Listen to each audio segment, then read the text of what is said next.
Ay magandang umaga sa inyong lahat, saan man sulok ng mundo. Ngayon, ito, mamimiss nyo kung ano kinakain ko sa umaga. Ito, naglaga lang ako ng itlog, saging, kamote. Yun ang almusal ko kasi masama yung pakiramdam ko at saka inuubo ako. Mayroon kasi sa inuubo na kumakain ka ng mga mamantika, mga maaalat. Kaya, ito lang yung naisip ko muna na kainin. At saka iwas muna ng mantika.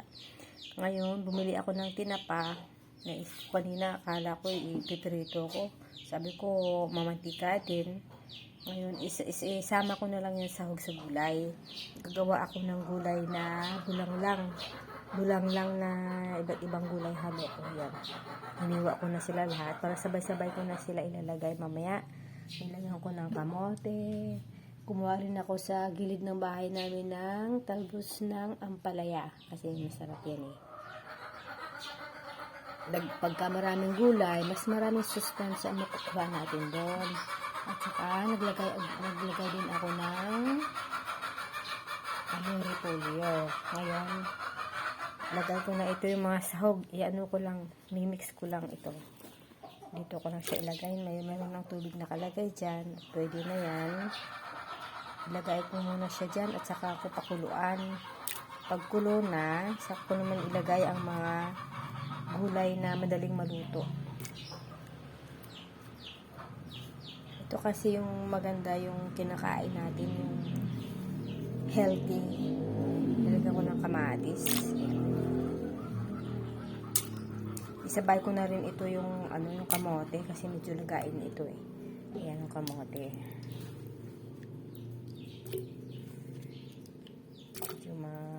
Yan eh.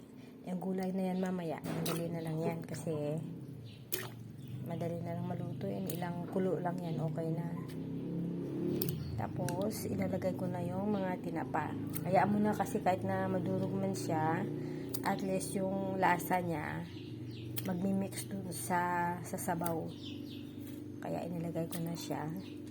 Saka ko na lang ipatong yung isama ko na rin, medyo matigas-tigas yan yung sigarilyas.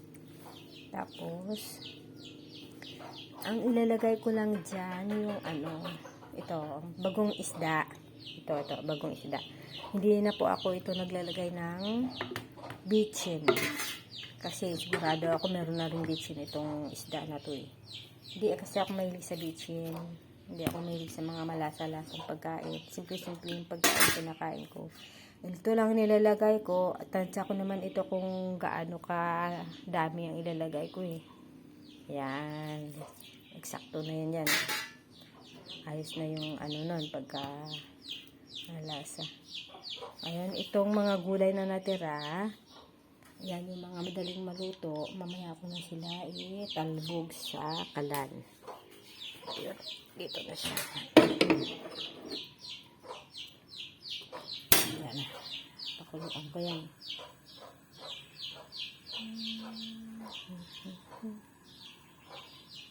Kumukulo niyan. Nag-aayos ako ng mga pinaggamitan ko. Yan kasi ito marami pa. Marami pa yan. Kailangan ko na nalinisin yung aking lababo.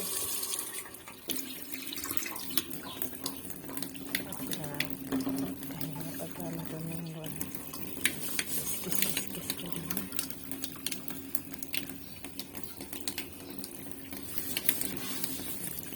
Yan, pinaglutuan na kaldero. Maitingkit na. Kasi doon nagluto sa kala na ang gas niya ay change oil yung pinaghalinhan ng ng oil, langis lang. Makakatibig naman doon sa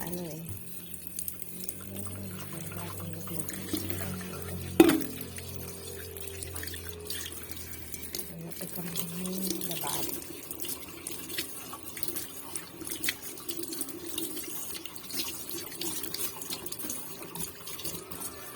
Habang kumukulo, at magligpit-ligpit na ako ng mga dapat kailangan. Kasi ito wala namang dumi, saka pinag-ano na ng gulay. Ayan, sabi siya. Mahaba yung ako, hindi na ginawa kasi, kaya ako nag-sambar eh. Tapon yung mga pinaghiwaan sa labas. Mga manok ko, kusang lumalapit eh. Oh. Pag alam nilang lumalabas ako, lumalapit sila eh. Para nila pagkain. Ayan, ayan yung mga isa. Nagugutom ba kayo? Ibigay ko na nga lang. Kawawan.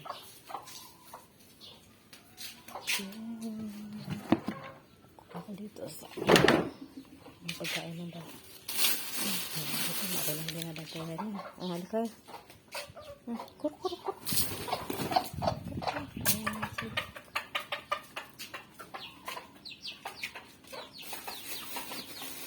Ate-kiti. Pinakain ng daga. Ayan. Sikaman kayo. Ako lang inaabangan nyo eh. Kain yung kisakit eh. Bigyan ko nga lang linglit.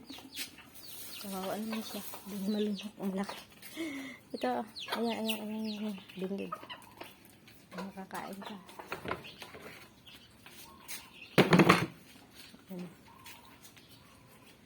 Yan na lang natin eh. Paano nga eh. Yung mga kiti kinakain ng daga.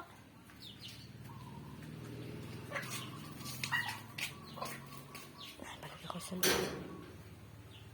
Kumusta na yung aking pinapakulo ang bulang lang. Ayan na. Kumusta na yung kumulo. Pero masabit ng motor mo, punta na kami sa eskwela ko dito sa high school. Ano ko lang si Kelly. Ay, Katagal naman kumulo. Mabilis lang tumaluto. Mabilis lang yan. Kulo yan.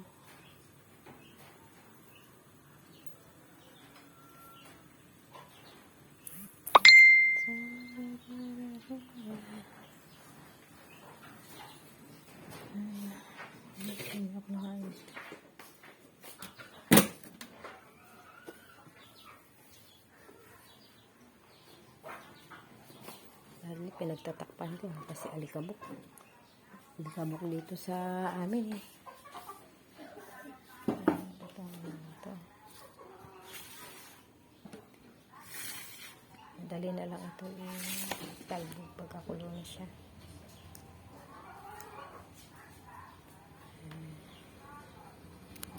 Madali na lang maluto yung kamote eh. Nalagay ko nito kasi para tumulo yung ano. Try ng talbos na ang palay. Paborito ko talaga to. Yung talbos ng kalabasa. Ito ko lang lagyan ko na ng repolyo. Walis muna ako.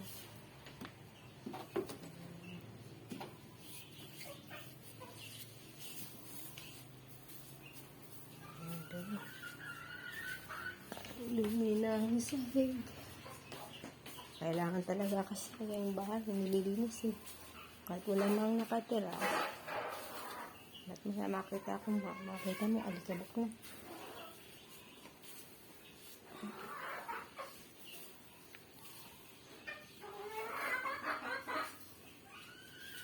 Tama.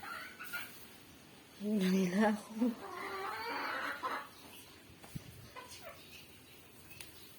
Nag-aantay na lang sila ang pagkain. Wala kasi makain ngayon, hindi pa anihan eh. Kaya wala pang palay sa bukid. Kumukulo na yung aking gulay. Nagmaya, luto na yung kamote ko.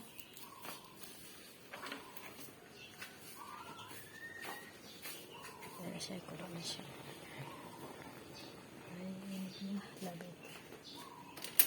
I really love this. Kulo yan na yung ganito. Alisin ko nga ito.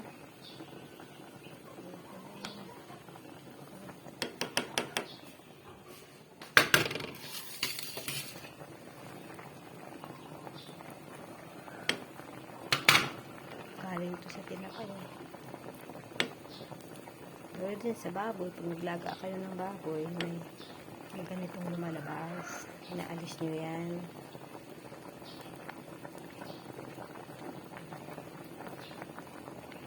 Yan. Sarap. Wow. Visit.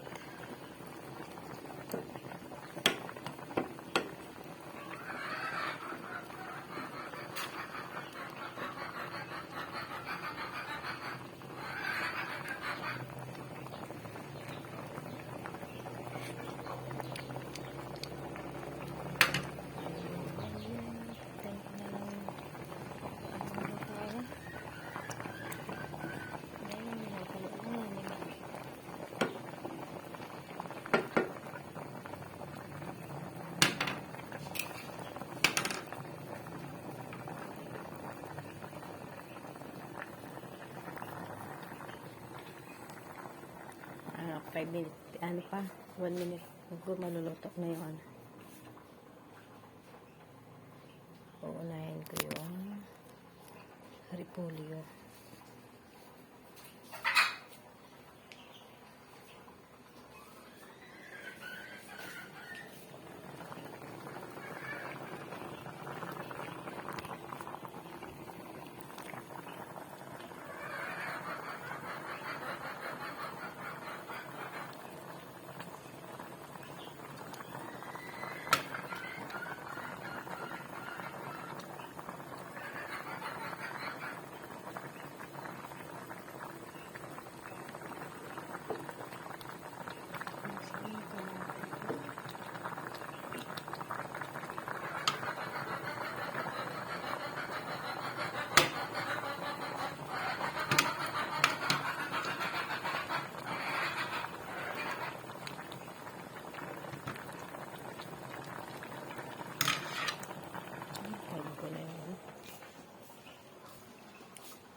Ganito lang mga kabayan, pinagluto ka ng bulanglang. Talbog-talbog lang siya. Saka ilalagay mo lang yung mga sahog mo. Ang kamote naman na inilagay ko, mabilis naman maluto yun eh.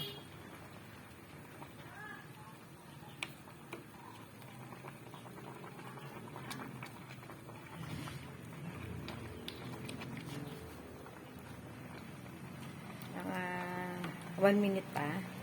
Saka ko naman siya ilalagay yung aking ampalaya na dahon at saka yung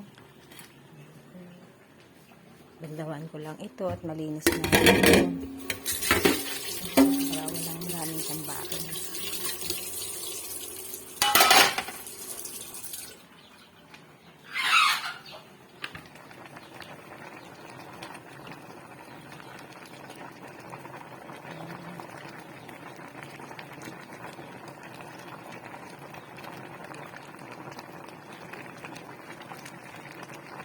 Ko na yan nilalagyan ng asin kasi maalat na yung bagong isda eh.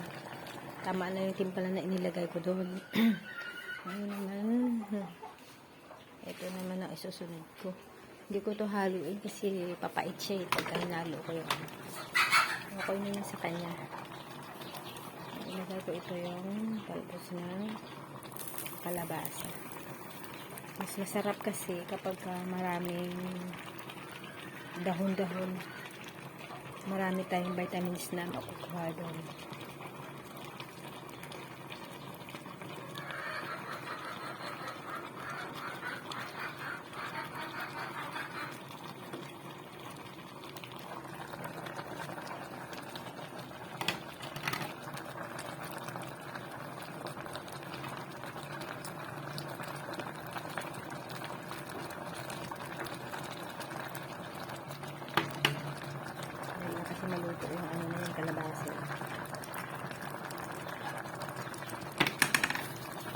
sabi ko na ito yung aking talbusan.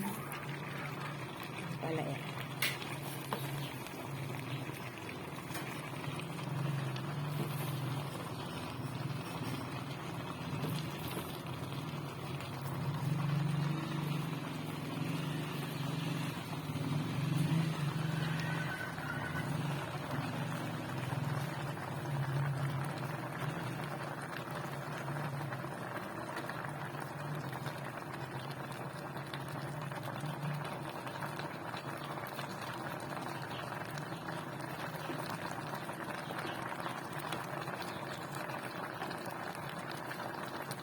Kahit hindi ko nang titimplahin, okay na yung taste niya kasi alam ko kung gaano karami yung ilalagay na ano. Kahit kahit lang ko pang sa akin yun.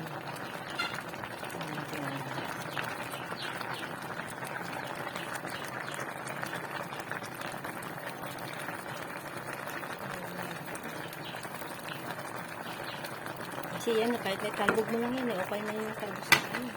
Kuha ako ng plato, pwede mo. Ito na yun.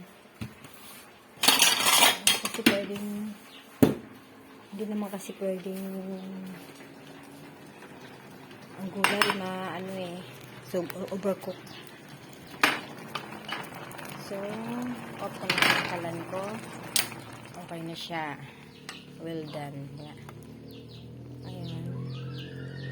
Pakita ko sa inyo.